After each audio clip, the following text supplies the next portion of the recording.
Welcome to another episode of the A10 Insider Podcast here on the Field of 68 Media Network. My name is Rob Dawson. Jeff Goodman could not be with me here today. He was getting hair transplant surgery. He had a little bit of a bald spot on the top of the head that he needed to go get figured out. He said he couldn't be on camera. It was not something that he was ready to do quite yet.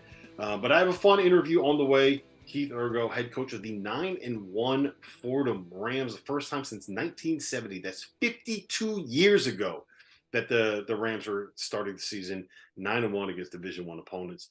Fun interview. He's a fun guy. He's a fun coach. Interesting backstory. I did not realize that he was one of 10 kids growing up in the Bronx and growing up in the D.C. area. So it's fun hearing some stories from him back in the day. His dad was a Fordham basketball player, so this is something of a special job for him coming home to the city that he grew up in. So I think you guys are going to enjoy this interview. Fordham is a fun team. If they are good, it's a good thing for the league overall. You need those New York City teams to be playing well, and Fordham is playing well. So let's get straight into that interview now. Keith Urgo, head coach of the Fordham Rams. And now let me welcome on to the A10 Insider Podcast, Fordham head coach Keith Urgo. The Rams are sitting at 9-1 on the season. It is the first time, Keith, since 1970 that Fordham has been 9-1. If my math is correct, that is 52 years. The last time you guys were 9-1, Jeff Goodman was 13 years old. How about that? I love it. I love it. He looks a hell of a lot older now.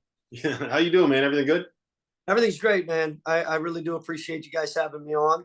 So far so good. Our guys are working hard. So got a game tomorrow night. Got to continue to get better. So just beyond excited. And I think there's some excitement and energy on campus right now that Fordham's not used to. So I'm proud of our guys. I'm excited for them to get this type of notoriety and have the students and the fan base excited for what they're doing because these kids are working hard. Did you expect this kind of start? I don't think from the outside, I'll be honest, I didn't think that you guys would be sitting here at 9-1 on December 8th. Did you see this coming from your group? We did. I got to be honest with you. We did. I mean, we got a lot of older guys. Most people don't understand. We finished pretty strongly last February, and we weren't even healthy.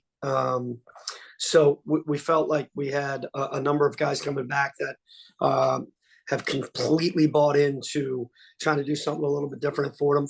We got some good older players with some heck of a lot of talent at the younger guys. So our leaders have really stepped up after being in the program for a year. I think Darius Quisenberry's as good as any guard, if not better, than any other guard in the league. We got some good big guys that have continued to get better. And then the addition of Khalid Moore has really helped us out. He's kind of a dynamic, versatile, small forward, which that position in the Atlantic 10 is really, really vital. And you need a dynamic player at that position. So, we got older guards and kids that have just continued to get better, like Kyle Rose and Antrell Charlton. So we're excited. We got a long way to go. We got to get a lot better. But our guys are confident, I think, for the first time ever. And I heard you on one of your podcasts talk to Coach Dambrot about this, and I couldn't agree more. At Penn State, it took us a while for us to build a locker room where guys expected to win when they went into an arena or a game. Last February, we won a good amount of our games and finished the season really strong here.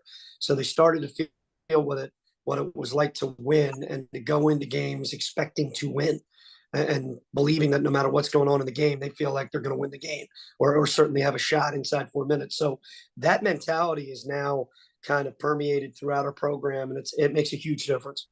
Yeah, I think the perfect example of that is what happened on, was it Tuesday that you guys played Wagner? I think you were down 4 with about 8 minutes left in that game. You ended the game on a 30-13 run. You won by 13 points. You look at the box score, people looking at it the next day, and it doesn't look like it was a close game and really kind of was a dogfight, right? So much of winning to me is mental. It's expecting to win. It's saying like, okay, how are we going to figure this out versus, man, I hope we don't mess this up, right? And Fordham is not, at least in the recent years, has not necessarily been a school where you're expecting to win. So can you foster that as a coach, or is that just something where you have to get those wins and the kids kind of learn it through that? Yeah, I mean, obviously you recruit winners. So fortunately, we recruited some guys last year that had some winning pedigree. But it's hard to foster without proof in the pudding, right? So the more they start to feel and win games, especially close games, That's kind of how it fosters. It just kind of happens organically. But it also has to do with the individual players. We got some confident kids that are tough and not your typical Fordham type of basketball players where they're just accustomed to losing. They came from winning programs. And Chuck Charlton went to a Final Four at junior college, right? Derek Quisenberry had some good years at Youngstown State. Khalid Moore had won an ACC tournament championship at Georgia Tech. So Abdou Simbala had been on some winning teams at Penn State, and Patrick Kelly, and obviously our young kids who are freshmen in the program came from all big time. Kid like Will Richardson coming from Bergen Catholic, and Ramad Dean and Angel Montez and Noah Best, and these kids have won. So it's something that they're accustomed to. So they're not used to the old Fordham. So I think it's kind of organically taken place, and recruiting is a big piece to that. How have you managed to keep a level of stability within this group, right? Because I mean, look, it kind of is what college basketball is these days, where you have turnover, not just rosters, but on coaching staffs. But they went through a coaching change when Kyle got there. They went through a coaching change when you're there. There's transfers that are coming in. There's transfers. Like, how do you kind of steady the ship to keep everybody getting along? Like, do you just wear name tags all the time? It's fortunate, man. We have an unbelievable staff. Coach Neptune and I and really Coach Neptune had put together just a group of guys who honestly had a number of opportunities. You got a guy like Trey Woodall, right, who came from St. Bonaventure. St. Bonaventure was returning every player from Atlantic 10 championship last year, and he chose to come to Fordham because he saw kind of what the future was holding here. Guys like Dave Paulson, who have head coach for 27 years, man. Ronald Ramon coming from Pitt. A number of other guys like Trey Morton, our director of ops, won a Big East championship at Seton Hall. Henry Lowe's on our staff. He won 2 national championships at Villanova. So we have nothing but winners, and actually all great human beings that really develop authentic relationships with these kids. So, it's we don't really focus too much on the basketball piece, quite honestly. Obviously, it's important. These guys develop such incredible relationships with our players that these guys want to stick around, man. They enjoy it. They know we really care about them. And we're at a place like Fordham with the alumni base, quite honestly, that's one of the most powerful in the Northeast. So, in the days of NIL, for the first time ever, Fordham's got a competitive advantage. We got a powerful alumni base, the greatest city in the world, and it's starting to show a little bit in our recruiting, and the guys wanted to stick around as a result. And our AD, I got an AD and head coach that is a completely different mindset than Fordham's ever seen before. He's been on the job 18 months. He put money and commitment into the program, and you're starting to see some different things taking place, like charter flights and some other things that are competitive, whereas Fordham previously had been at a disadvantage. So new president July 1st, Tanya Tetlow, who came from an NAIA championship, Loyola New Orleans. She saw what sports, specifically basketball, was able to do from a marketing standpoint. So everything's aligned right now at Fordham, and the kids can feel it by the generosity of the alumni base, the power of the university, and really the relationships they've established with our staff. So just a fortunate blessing to be the head coach during this particular kind of climate change at Fordham Athletics. And it also helps probably that you were there last year, right? Like you're not a completely new face to the guys that are coming. Yeah. You weren't a new face to the guys that you guys were recruiting when you found out that Kyle was leaving and you got the job. So there's a level of consistency in that regard, right? I want to ask you this. When Kyle left, like what kind of advice did he give you on taking over a new program? Were there any conversations on like, you got to make sure you get this done, treat this guy the right way, make sure you tip your cafeteria workers, whatever it is? You know what? Kyle and I were pretty much so connected throughout the process. That's one of the reasons why I chose to come to Fordham as associate head coach. I had opportunities to go other places, but his relationship, he and I were pretty much made every decision together, and credit to him being humble enough to have me kind of as his right-hand man. So, we talk still on a daily basis. So, and I talked to Jay Wright, I talked to Pat Chambers. So fortunately, I have so many, Jim Ferry, so many guys, and having Dave Paulson on staff has been an incredible blessing, because guy was a head coach for 27 years, and he was also in this league. A guy like Trey Woodall was also in this league. So Nothing specific, but we do talk on a regular basis because he's going through the same thing. I mean, he's only in the second year, obviously, at a blue blood. So, we just bounce some ideas off each other. But honestly, I'm fortunate where, like you mentioned, I was here for a year, so it's not a complete transition. Administrators, people around the campus, they know who I am. I didn't start off new, but also I had the fortune to learn from others' misfortune, right? So I'm not just I've been in the business almost 18 years, something like that, plus high school over 20 years. So one of the things that I learned from Pat Chambers and Jay Wright was just focus on what you can control. And Coach Neptune, we bought into that last year. We weren't trying to change Fordham. We weren't trying to change Fordham's culture or Fordham's athletics.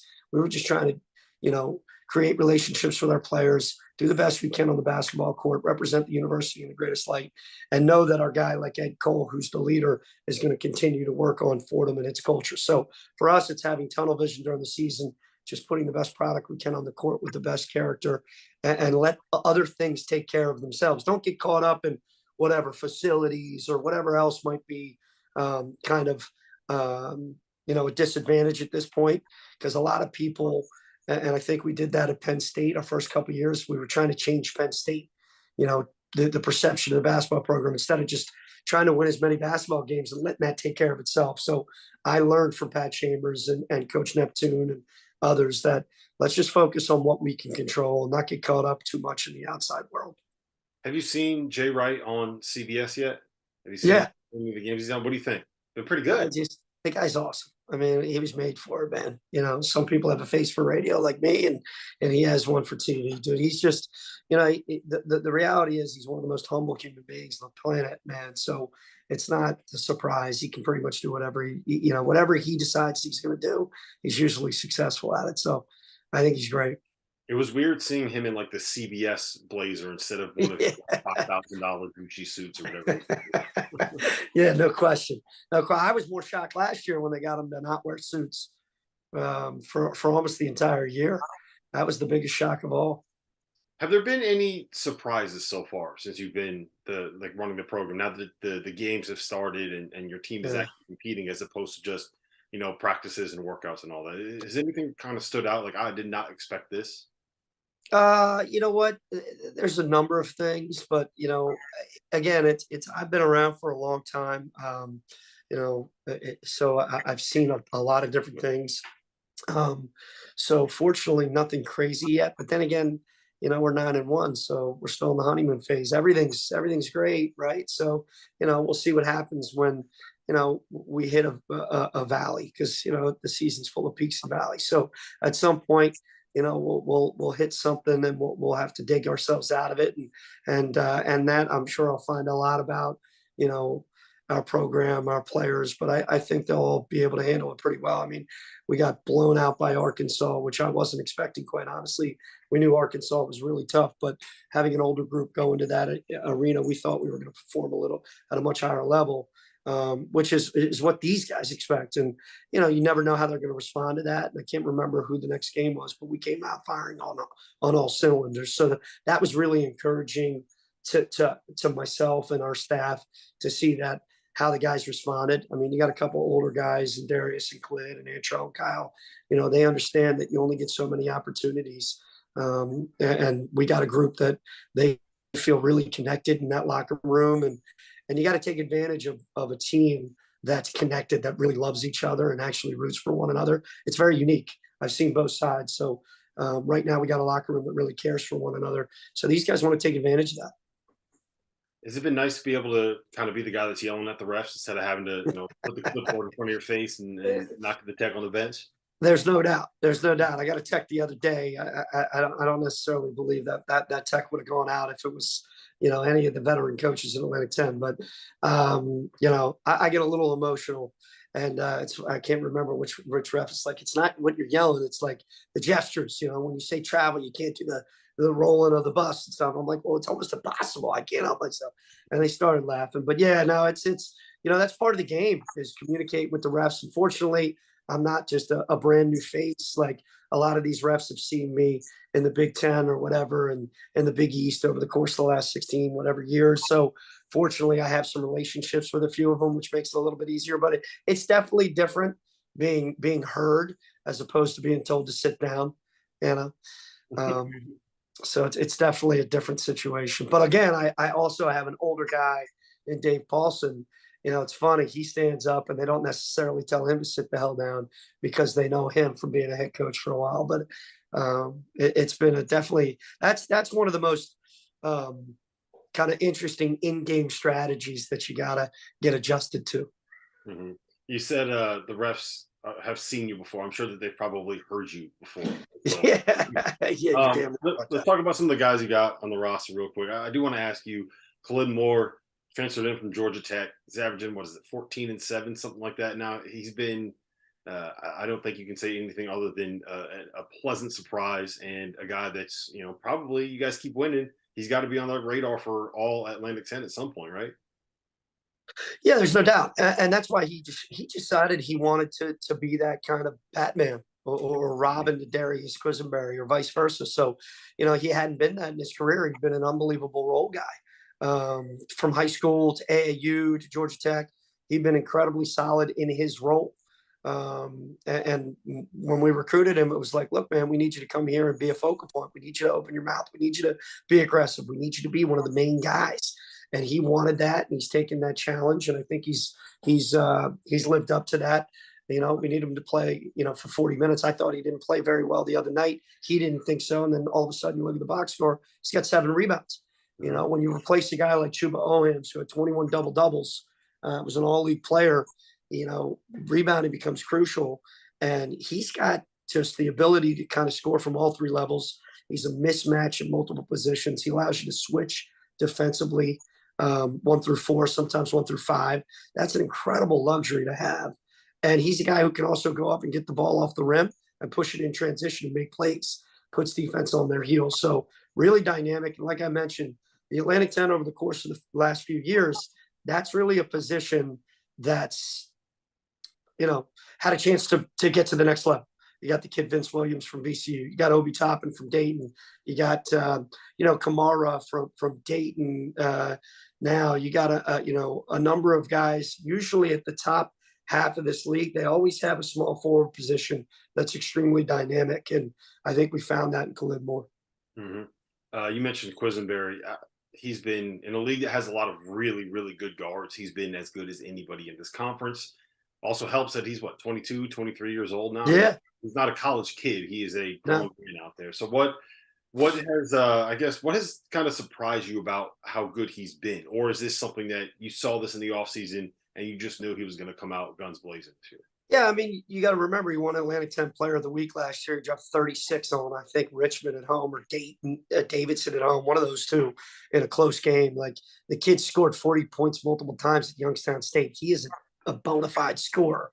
Mm-hmm. I think the biggest, and he graduated from Youngstown State in 3 years. So he's such a high IQ kid. He's bought into what the opportunities are with Fordham for life after basketball. His maturity has been through the roof. And we've talked openly about how he needs to, there's a couple things. He's got to become more of a complete player, right? On the defensive end, and also be able to let the game come to him, not get so emotional, which he's done a tremendous job of. But he's got to be a leader. I think last year we surprised a lot of people, went from last place to tied for 7th. Quite honestly, I thought we could have finished even higher, but the thing that was missing was leadership from within the locker room. We were kind of cut Coach Neptune and staff down to the locker room. This year, we are led within that locker room. Darius Quisenberry has a complete pulse. When he speaks, everybody listens. He's the first one in, last guy to leave. And he's really taking control of the locker room. And as a result, you've seen his maturity and his growth on the court, huddles every time. Like, he is the vocal leader, and guys are gravitating towards that. I've seen the biggest development is no doubt in his maturity. When things get tough, he's not getting too emotional. When I pull him out, he's not freaking out on his way out like he was last year. He's like, all right, perfect. Whatever you tell me to do, I'm going to do. That maturity has gone a long way. And I think other guys have feasted off of that. Guys like Will Richardson, a young 4-star guard coming to Fordham, having someone like that to use as an example, it's a luxury for a coach to have.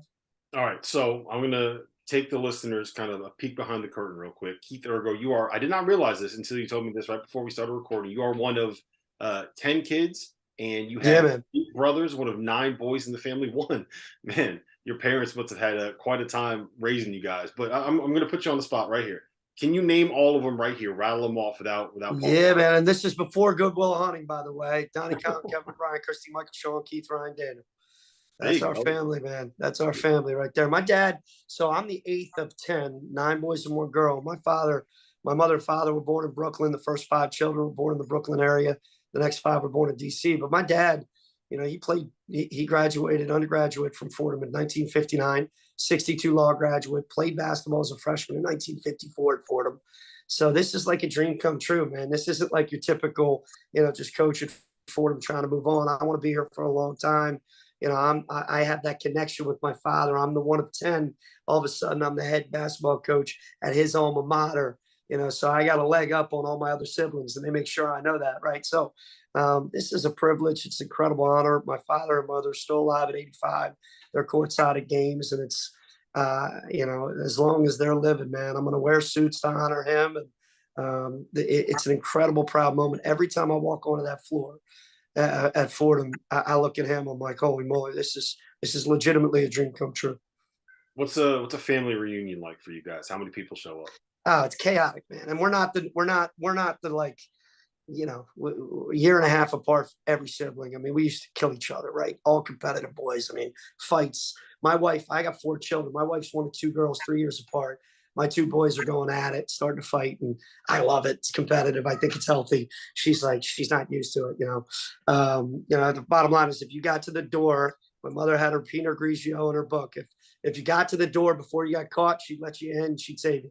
If you didn't get to the door, she'd just close it and let you get beat right outside of it. That's just the way it went, man. Irish, Italian, Catholics, it's nuts. So you have one sister, right? Where does she kind of fall in the age range? Right in the middle, man. And she's the toughest of them all. She's got 4 siblings or 4 kids herself. So she's hilarious, and she's ruthless. She'll kill you. What was it like the first time that she brought a date home? Well, fortunately, her husband he might as well be one of us. He's as crazy as us. But yeah, you know what? It's funny. Like with most of her dates were brothers' friends, which was even funny. Right. That's got to be intimidating walking into that household with 9 brothers and a dad that played college basketball. Oh yeah, no, and we mess. I mean, we're all like, it's just constant. It's constant banter. Wherever you can get a word in, you're going to try. So everybody talks over everybody else. It's constant arguments and fights. It's hilarious. So people walk in there like, what the hell is going on around here? This is insane. Well, it makes sense then that you went to go run a college basketball program, because I could see a lot of similarities between running a program and having a family where you basically have a starting 5 and a full 5 coming off the bench at the yeah. There's no doubt. I was actually the only one to play basketball. Everybody tried, but I played high school and college basketball. Everybody else played some other sport: football, lacrosse, baseball. Nobody played hoops, so I was the only one. You were the guy. You're carrying on the family legacy. Listen, man, Keith, I appreciate the time. Congratulations on a great start to the season. And look, keep it up, man. You keep it up, you'll get back on the A10 Insider podcast again. If that's not enough motivation for you, I don't know. Yeah. Hey, man, I appreciate you guys having me on. I feel like I've made it.